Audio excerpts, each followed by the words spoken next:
Amsterdam, la rouge.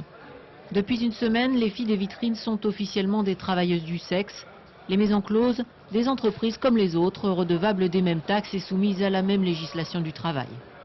André mène son affaire, théoriquement illégale, depuis 25 ans, sans que personne n'y ait trouvé à redire.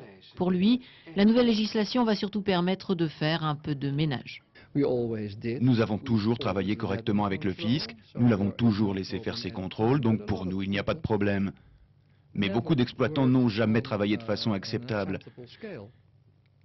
Ils emploient des clandestins, ou alors ils forcent les filles à faire des choses qu'elles ne veulent pas faire, ou encore leurs maisons sont mal gérées. Donc pour moi, ils doivent absolument changer leurs pratiques ou quitter le métier.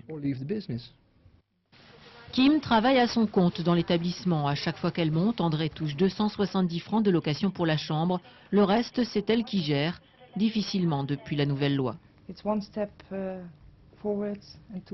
Cette loi, c'est un pas en avant et deux pas en arrière. Pourquoi? Vous avez la chambre de commerce, les impôts, les comptables. Tout le monde veut savoir maintenant où vous vivez, ce que vous faites, et c'est vraiment difficile. Par peur de payer plus d'impôts, mais surtout de perdre leur anonymat, beaucoup de filles se sont envolées. Aujourd'hui, seuls les majeurs et ressortissants de l'Union européenne ont le droit d'exercer. Ça n'est le cas que pour la moitié des 25 000 prostituées du pays. Objectif de la loi, lutter contre le travail clandestin, normaliser la prostitution volontaire et établir un nouveau droit du travail. Officiellement, les clubs n'existaient pas avant cette loi. Donc qu'est-ce qu'il se passait pour les prostituées quand elles voulaient faire valoir leurs droits? Rien.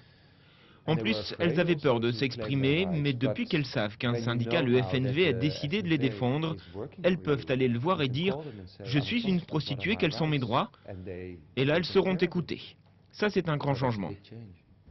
Un changement qu'on attendait ici depuis bien longtemps. Une petite boutique d'information sur la prostitution coincée entre deux vitrines du quartier chaud. Pour Mariska, ancienne prostituée qui a ouvert le lieu en 1994, légaliser ne règle pas tout. Je suis assez en colère contre les autorités hollandaises.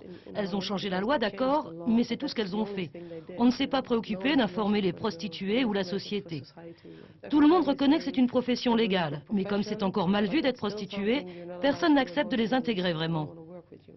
Il aura fallu 18 ans de débat pour en arriver là. Mais le flou entoure toujours des questions essentielles.